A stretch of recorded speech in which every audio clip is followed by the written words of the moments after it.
당신들의 빈말 몇 마디가 제 꿈과 제 어린 시절을 앗아갔어요. 당신들은 돈과 영원한 경제 성장이라는 동화 같은 이야기만 늘어놓을 뿐이에요. 작년 9월 23일 그레타 툰베리는 유엔에서 열린 기후행동 정상회의에서 이렇게 세계 지도자들을 꾸짖었습니다. 이 벼락 같은 말은 분명 수많은 사람들의 주저하는 마음을 깨웠을 것입니다. 이제 행동에 나서야 한다고 말입니다. 지금 한국에서도 새로운 정치적 행동에 나선 젊은이들이 있습니다. 기본소득당을 만드는 사람들. 오늘은 이제 막 창당을 한 기본소득당 용해인 대표와 말씀 나눠보도록 하겠습니다.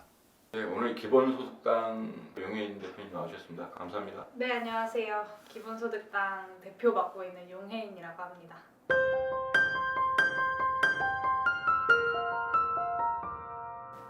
기본소득당이라는 당명에서 알 수 있듯이 기본소득이라는 단일 의제를 내세운 독특한 정당인데 네. 오늘은 그거보다 제가 더 관심 있는 게 젊은이들의 정당이다 뭐 이런 이야기가 있어서 근데 뭐 요즘 젊은이들 정당을 표방하지 않는 정당 없고 인재 영입이든 어떻게든 젊은이들을 끌어들이려고 노력하고 있는데 기본소득당은 그런 면에서 뭐가 다르다고 생각하십니까?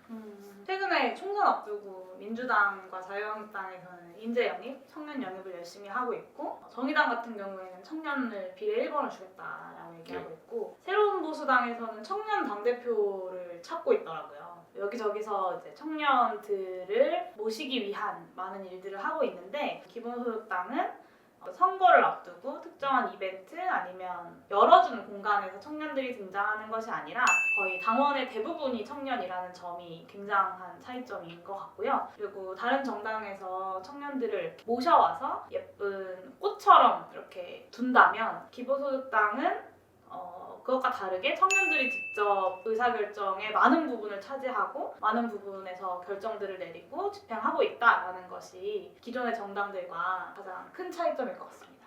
당원의 다수가 젊은이들이 그렇죠. 당연히 그렇게 될 것 같은데 그 젊은이들이 어떻게 모이게 된 거죠?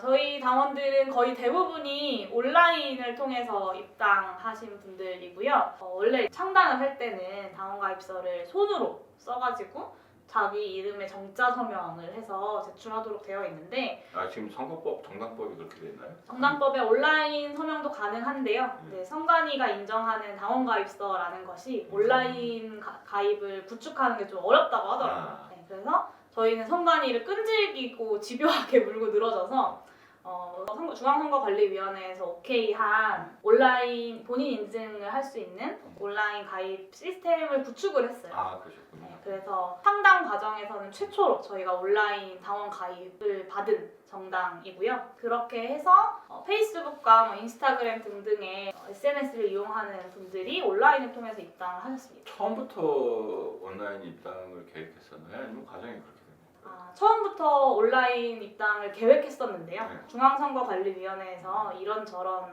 어려움들을 호소해서 그 시스템을 맞춰서 구축하는데 시간이 좀 걸려가지고 처음에는 오프라인으로만 당원 가입을 받다가 10월부터 온라인 당원 가입 페이지가 오픈하게 되었죠. 새로 정당 만드는 사람들에게 지막힌 할 말이 그렇죠. 된 것 같네요. 아까 말씀드린 것처럼 이제 기본소득당의 의제보다 그 구성원들에 대해서 관심이 있고 그래서 오늘은 이제 용해인 대표님 본인에 대해서도 말씀 나눠볼까 하는데 제가 알기로는 이제 김광석 노래처럼 용해인 대표님 30 즈음 아닌가요? 네, 그렇습니다. 올해 31가 되었죠 이제. 정치 경력? 이게 맞는 말인지 모르는데 어떤 인터뷰 보니까 꽤 화려하다 뭐 이렇게 돼 있어요. 언제부터 정치를 시작했다고 본인이 생각하시나요? 정당에서 어떤 역할과 일들을 하면서 정당에서의 활동들을 만들어 가는데 함께 했던 시기가 2015년이었고요. 그 전에는 사실 정당과는 좀 상관없이 가만히 있으라 침묵행진이라거나 시민사회 영역에서의 운동들을 하는데 좀 더 관심이 많았다가 2015년부터 본격적으로 정당 활동, 정치 활동이라는 걸 좀 시작하게 된 것 같아요. 어쨌든 용해인 대표님이 유명해졌다 이런 말씀이 좀 그렇지만 어쨌든 좀 전에 말씀하신 가만히 있으라 네. 세월호 사건이 이후인데 그때 그렇게 하게 된 계기가 있었나요? 제가 안산에서 되게 오랫동안 살았거든요. 최근까지도 살았고 그래서 되게 익숙한 학교의 이름이 속보에 뜬 걸 봤었고 정확한 실종자 숫자도 집계되지 않을 만큼 초반에 정말 주먹구구식의 재난 대응 상황들을 좀 목격했었고 많은 국민들이 너무 슬퍼하고 언론에서 이제 베르테르 효과 막 이런 얘기를 할 정도로 정말 국가적인 슬픔이었는데 이렇게 있다가는 저조차도 너무 견디기가 힘들 것 같더라고요. 그래서 친구들이랑 이런 슬픔을 좀 표현할 수 있는 바깥으로 뭔가를 하자라고 얘기를 해서 모여서 뭘 할까를 고민하다가 나온 게 추모의 의미를 담은 행룩행진과 그때 당시에 참사의 원인을 잘 보여줬다고 생각했던 가만히 있으라라고 적힌 피켓을 들고 행진하는 거였죠. 제가 그 청담대에 갔을 때 윤미은 대표의 이력에 대해서 얘기하는데 경찰 공무원이 꿈이었잖아요. 그런데 이제는 드디어 선출직 공무원이 꿈이래 네. 이렇게 바뀌었는데 경찰직 공무원 그러면 뭐 두 가지 이미지가 생각나는데 하나는 참 보수적이네 네. 이런 것도 있고 또 하나는 이제 그냥 안정적인 일자리를 찾으려는 사람이었나 이런 생각이 드는데 뭐 바뀌게 된 계기가 있나요? 그리고 또 제가 어느 인터뷰 보니까 중고등학교 때는 조선일보 열심히 읽는 네, 독자였다라는 이야기도 조선일보와 나오는데 동아일보를 열심히 네, 읽었어요. 그 세월호 참사가 어떤 계기였다면 그 앞에는 어떤 변화들이 있었던 거죠? 저는 경찰 공무원도 그냥 경찰 공무원 아니고 경찰대에 가고 싶었고요. 경찰대. 네. 뭐 성적이 안 되긴 했지만 경찰대에 가고 싶었고 경찰대가 힘들겠다라고 생각했을 때는 서울에 있는 한 대학의 경찰행정학과에 가서 5급 공무원 시험을 보고 5급 경찰 공무원이 되는 것이 꿈이었었죠. 본인 생각은 경찰이 뭐였어요? 당시에는 사명 이런 거라기보다는 이렇게 사회적인 일을 하면서 사회적으로 성공하고 싶은 마음. 그러면 경찰에서 정치로 이 변화를 어떻게 설명하실 수 있을 것 같으세요? 저는 경찰 공무원을 열심히 해서 정치를 하고 싶었거든요. 아 그래요? 그래서 이 경찰 공무원은 일단 그러면 경찰 공무원을 열심히 한다는 게 어떤 거예요? 경찰 공무원 경찰 공무원 성공해서 성공한다. 높은 곳까지 올라가고 아 높은 대국까지 올라간다. 한나라당의 정치인이 되는 것이 꿈이었죠. 아 그럼 정치는 그 이전부터 뭔가 생각이 있었던 거네요? 관심이 많았어요. 그러니까 어렸을 때부터 아빠랑 정치 이야기 뉴스 보면서 이야기하는 거 되게 좋아하고 관심 가지고 계속 이 현실 정치 신문 읽는 거 좋아하고 고등학교 때 선택 과목도 정치를 했었고 그래서 조선일보였나요? 그 신문이? 네 조선일보랑 동아일보 두 개를 봤어요. 네. 아주 대표적인 신문들을 보셨군요. 그렇습니다. 근데 특별히 예를 들면 그 당시에는 조선일보나 동아일보를 보면서 이상하다고 느낀 적은 없었어요? 전혀 없었어요. 곧 발간될 저의 책이 있는데 당 만드는 여자들이라는 책이 있는데 그런 광고는 계속 해주셔도 됩니다. 네 거기에도 나오는데 예전에 87년까지의 그런 어떤 민주화 투쟁 같은 방식으로 세상을 바꾸는 건 끝났다고 생각했고 이제 그런 방식은 너무 낡은 방식이고 청년들이 혹은 뭐 청소년들이 진보 성향이 강하다라는 것도 다 거짓말이다라고 생각했었거든요. 왜냐면 제가 그렇지 않았기 때문에. 네. 그래서 제가 고등학교 3학년 때 2008년 촛불 시위가 있었는데 그래서 제 친구들은 이제 야자 째고 열심히 청계광장까지 촛불 집회 나가고 했었는데 안산에서? 네, 지하철 타 그 밤에 저는 저런데 왜 나가지? 라고 생각했거든요. 그리고 한미 FTA 같은 것들이 있어야 일부 부문에서는 손해를 보겠지만 전반적으로 파이를 키울 수 있는 거 아니야? 경제 성장을 할 수 있는 거 아니야? 라고 생각하는 그게 딱 조선일보와 동아일보의 논조였을 텐데 그렇게 생각하는 학생이었죠. 어쨌든 그러면 그 시절까지는 굉장히 보수적인 사람이었네요. 그렇죠. 네. 근데 그럼 뭐 대학 들어가서는 또 특별한 거 없어요?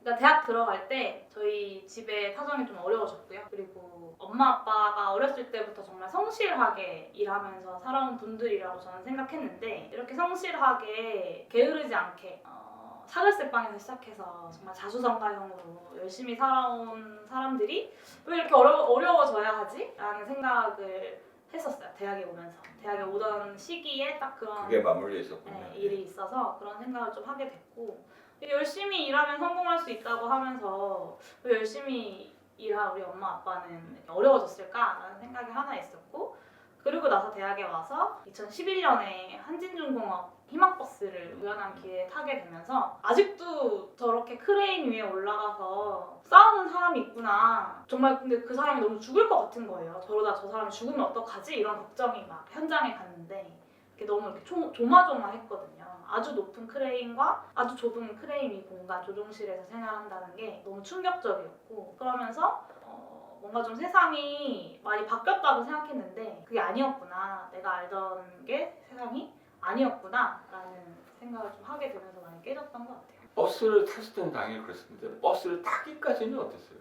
버스를 탈 때는 친구들이랑 학교 앞에 술국집이 있었어요. 대성순대라는 술국집에서 막걸리를 마시면서 얘기를 막 하다가 이런 게 있대, 가자라고 친구 중에 한 명이 얘기해서 우리도 가보자라고 얘기해서 세 명이서 그래 희망버스 타지 뭐라고 탔고, 저는 근데 태어나서 부산에 처음 가봤거든요. 사실은 좀 가벼운 마음과 한진중공업 싸움의 역사나 이런 거 전혀 모르고 그냥 노동자들이 싸우고 있다라고 해서 뭐 나쁜 일도 아닌 것 같고 부산에 한 번도 안 가봤는데 부산 간다니 좋네 뭐 이런 마음으로 타게 됐던 거죠. 근데 어쨌든 타고 나니 그 버스는 뒤로 가지 않았고 네, 그 버스는 부산에 내려오지도 못했네요.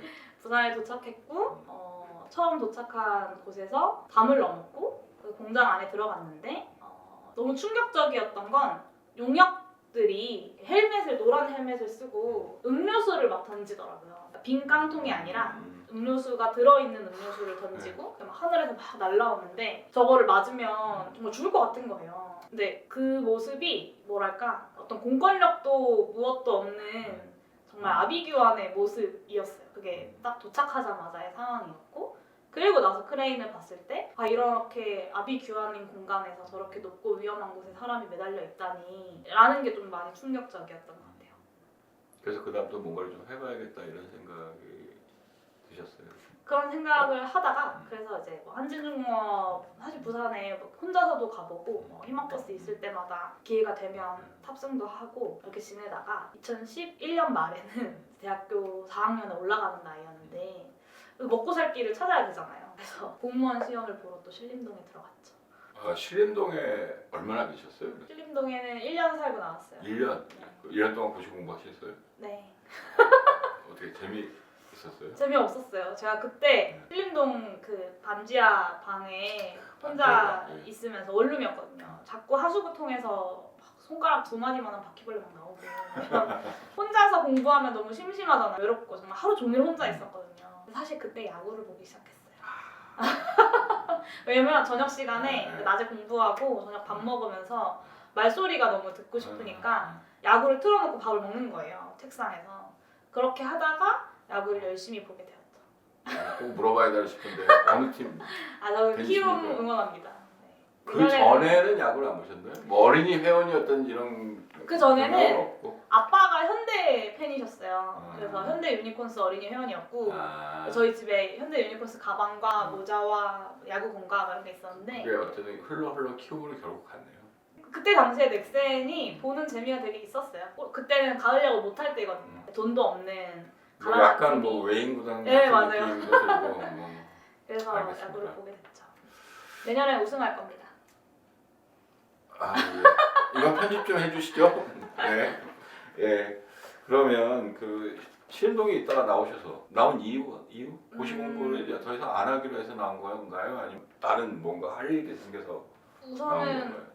복학을 했고요. 그 당시 졸업을 안 했어요? 네, 2014년 상반기에 제가 복학을 했어요. 그래서 학교를 다니느라고 집을 학교 앞으로 옮겼죠. 열심히 학교를 다니고 있던 중에 이제 세월호 참사를 마주하게 된 거였고요. 세월호가 본인의 정치적인 이력?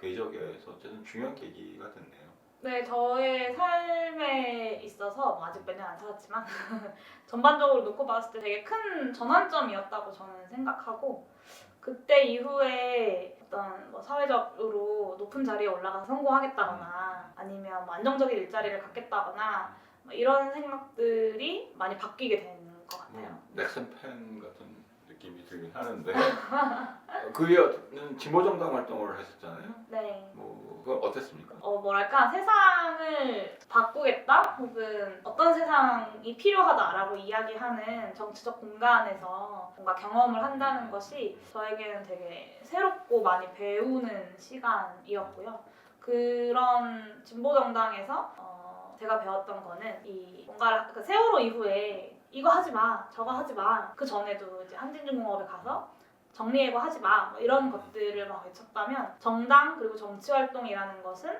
단순히 하지 마, 반대한다를 넘어서서 지금 한국 사회가 어떻게 돼야 되는지를 좀 제시하고 구성하는 게 정치구나라는 생각을 좀 많이 하게 됐어요. 그렇게 해야 내가 하지 마라고 외쳤던 그 안타까운 일들이 반복되지 않을 수 있는 거구나를 좀 깨달으면서 정치 활동을 좀 열심히 하게 됐던. 제가 이제 2016년에 총선 비례대표 후보로 출마하면서 얘기했던 게 최저임금 1만 원, 노동시간 단축, 기본소득 이렇게 세 가지의 패키지 정책을 이야기했었어요. 이 세 가지가 지금 한국 사회의 문제들을 바꿀 수 있는 유일한 대안이자 키 출발점이다라고 주장했었는데 그때 이제 다른 정당의 비례대표 후보들 그리고 청년 후보들이랑 토론회를 진짜 많이 했었는데 그때 토론하면 할수록 제가 속한 정당에서 이야기하는 이 세 가지의 정책 패키지 그리고 이런 전망이 진짜 유일한 대안일 수밖에 없겠다. 왜냐하면 이미 너무나 불안정하고 망가져버린 사회 구조가 조금씩 땜질한다고 유지될 수 있는 상황이 아닌데 기존의 정당들에서는 땜질식 처방? 지금의 고통을 조금 완화하는 정도의 정책들, 대안들밖에 내놓지 않고 있다라는 걸 토론회하면서 많이 느꼈고 그때 좀 우리가 새는 작지만 되게 자신감이 붙었던 기억이 있어요. 미래는 우리 것이다. 네. 유일한 대안이니까요. 근데 이른바 흔히 말하는 이제 급진 정치일 텐데 땜질식 처방이 아니다라고 하는. 근데 급진 정치가 현실에서 과연 제대로 작동할 수 있느냐? 이 질문은 또 한편에 있는 거죠. 그렇죠. 올바른 주장, 전망 있는 주장을 한다고 해서 현실이 되는 것은 아니니까. 어쨌든 기본소득당을 이제 막 출범시키신 거니까 그 문제에 대해서는 어떻게 생각하세요? 뭐 어떻게 해야 이제 기본소득당이 그런 급진적인 전망을 가지면서도 현실 속에서 활동할 수 있을까? 저는 급진적인 척 할 필요가 없고 급진적인 내용을 말하면 된다라는 생각을 좀 많이 했었고 급진적인 것처럼 보이기 위한 어떤 표현들이라거나 이런 형식이라거나 이런 게 별로 중요하지가 않구나라는 생각을 많이 했어요. 그러니까 우리의 대안이 있고 이것을 어떻게 설명하느냐에서 얼마나 많은 사람들의 동의와 지지를 얻고 형성하느냐가 중요한 거지 어떤 내가 좌파고 내가 무엇이고 내가 얼마나 급진적인지를 보여주는 것은 별로 중요하지 않다라는 생각들을 좀 많이 했던 것 같아요. 그게 사실 현실 정치에서 가장 어려운 모습이죠. 자기 원칙을 지키면서도 다수와 어떻게 함께 하는가. 그런 식의 태도일 때 기성 정치지선은 어떻게 보이세요? 기성 정치가 한국 사회의 문제를 해결할 수 있는 능력을 다 상실해버린 거 아닌가. 그럴 의지와 능력이 있었다면 오랫동안 지속되어 오고 있는 한국의 다양한 문제들에 대해서 지금까지 해결 못했을 리 없다. 왜냐하면 이 정치를 87년 이후에 30년 동안 좌지우지해왔던 이 기성 정치인들이 이 30년 동안 해결 못한 문제를 이번 선거 때 혹은 뭐 지금 당장 그들이 대통령이 되고 국회의원이 된다고 해서 향후 30년 동안 그걸 바꿀 수 있겠느냐라고 했을 때 전혀 그렇지 않다고 생각했고 그래서 기성의 정치가 아닌 새로운 정치 세력의 형성이 필요하다고 생각했어요. 제가 당을 만들겠다고 했을 때 왜 기존 정당에 들어가지 않고 따로 만드냐라는 질문을 많이 받았는데 저의 답변은 기성의 정당이 그런 해결책을 제시하고 그것을 실현할 수 있는 능력이 없다. 그것이 증명되고 있다. 이미 스스로 증명하고 있다. 그래서 새로운 정당을 만드는 거다라고 설명했었어요. 뭐 이럴 때 쓰는 말이 그거죠. 그러니까 당신들이 문제를 해결할 수 있는 사람들이 아니라 당신들이 문제 그 자체이다라고 말할 수 있을 것 같고요. 예, 사실은 오늘 이야기 시작할 때 들으려고 했는데 그러면 좀 재미없을 것 같아서 마지막에 어쨌든 기본소득당 얘기로 좀 마무리를 해볼까 하고 창당하시면서 당대표가 되셨는데 네. 축하한다는 의미로 또 말씀드리겠습니다. 감사합니다. 감사합니다. 와. 저는 좀 묘한 기대감이 있어요. 그리고 저만 그런 것도 아니고 주위 사람들이 많이 그런데 그래서 기본소득당이 뭔가 할 것 같다. 급진적인 이제 프로젝트만이 아니고 그것을 현실에 실현하기 위해서 이제 선거에서 좀 성과를 얻으셔야 되는데 4월 총선은 뭐 어떻게 준비하신지 혹은 4월 총선 자체가 어떻게 될 것인지 뭐 전망을 포함해서 객관적인 전망, 뭐 주관적인 바람 뭐 이런 것까지 다 포함해서 말씀을 좀 해주시면 어떨까요? 여기 노란 장미가 있는데 노란 장미의 꽃말이 뭔지 아시나요? 그건 제가 미처 준비하고. 네, 완전한 성취라는 꽃말이 있어요. 제가 최근에 이제 친구들한테 선물하다가 알게 됐는데 이번 총선에서의 완전한 성취가 뭘까 막 이런 생각을 해보면 국회에 간다는 굉장히 중요하고 정당으로서 핵심적인 목표이겠지만 원내에 진출하는 것과 함께 한국 사회에서 기본소득에 대한 논의가 굉장히 많이 확산되고 있고 최근에 보수 진영에서도 기본소득에 관심이 있다라는 연락들을 저희가 굉장히 많이 받고 있는데 이 보수와 진보를 넘어서 이 시대의 변화에 대한 대안으로서 기본소득이 많이 논의될 때 기본소득에 대한 논의가 어떤 대안 중 하나를 넘어서서 실제 실현 가능한 수준으로 논의를 할 수 있어야 되고 아마도 중요한 그 정치적 계기들은 2020년 총선, 2022년 대선이지 않을까라고 좀 생각을 하고 있어요. 그래서 2020년부터 2024년까지가 기본소득 실현에 굉장히 중요한 정치적 시기들일 거라고 생각하고 이번 총선이 국회에 기본소득당의 국회의원들이 들어가는 것뿐만 아니라 2020년부터 시작되는 중요한 정치 일정들의 기본소득 논의의 확장 그리고 기본소득의 실현에 기반이 되는 중요한 기반들을 마련하는 선거가 되어야겠다라고 좀 생각하고 있어요. 저도 정치를 조금 아는데 보니까 사람들이 그냥 좋은 거 하자가 아니라 제가 해야 이걸 잘할 수 있습니다라고 말하는 게 이게 현실 정치더라고요. 그래서 용인 대표님께도 마지막으로 제가 왜 잘할 수 있는지 우리는 무엇을 하고 싶은지 한번 시청자 여러분께 어쨌든 호소를 한번 해주셨으면 좋겠습니다. 시청자 여러분께요. 저한테 말고. 네, 이번에 선거제도 개혁이 되면서 선거권을 가진 최소한의 연령이 만 18세가 되었습니다. 이 생일이 지난 고등학교 3학년 학생들부터 대학생들까지 모두가 투표를 할 수 있게 됐고 예전에 비해서 많이 늘어났는데요. 이분들에게 한마디 하고 싶은데 기존의 뉴스를 통해서 언론을 통해서 보던 정치의 모습을 보면 이 나이 든 어르신들, 아저씨들의 공간이었던 정치가 과연 지금 스마트폰을 통해 관계 맺고 인터넷을 통해 사람들과 소통하는 젊은 세대들의 감각, 이 시대의 변화를 얼마나 잘 따라올 수 있느냐에 대한 의문이 저한테는 있었던 것 같아요. 그래서 직접 이 시대의 변화에 가장 빠르게 적응하고 조응하고 있는 저와 같은 사람들, 저와 비슷한 세대의 사람들에게 필요한 정치를 하는 정당이 필요하다고 생각해서 기본소득당을 창당하게 되었고요. 기본소득당이 스마트폰으로 관계 맺고 인터넷으로 소통하는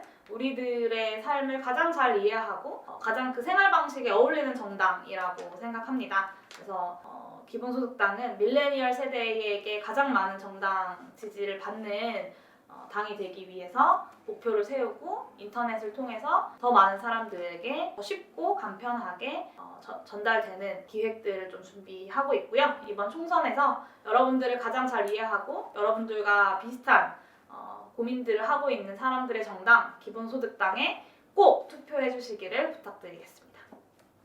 정치적인 것의 판단 기준이 적과 동지를 구별하는 것이라는 칼 슈미트의 말이 너무 과하다고 느낄 수 있습니다. 하지만 정치에서 어떤 일들이 벌어질 것인지는 파벌, 정당, 집단, 계급 등 사람들이 나누어지는 방식에 달려 있으며 정치라는 게임의 결과는 무수히 많은 잠재된 갈등 가운데 어떤 갈등이 지배적인 지위를 차지하느냐에 달려 있다는 미국의 정치학자 슈나이더의 주장은 낡은 정치를 바꾸려는 사람들이 귀담아 들어야 할 만한 것입니다. 문제는 우리가 승리하기를 바라는 가장 중요한 싸움이 무엇에 대한 것인가입니다.